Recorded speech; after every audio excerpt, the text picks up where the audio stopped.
E a confusão na boca do gol, centro de cabeça da sua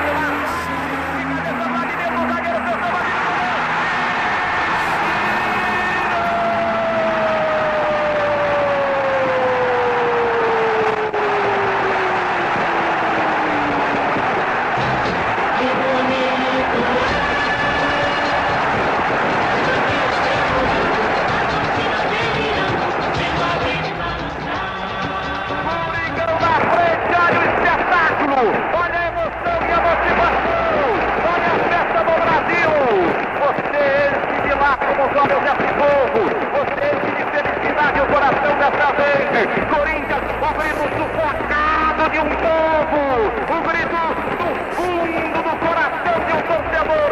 Fiel está explodindo, 22, 23, 2 centenas de anos na cabeça desse povo, tumultuando o meu povo. O Corinthians vira a explosão e vira o maior espetáculo do território brasileiro. Corinthians, você acima de tudo é a alma desse povo.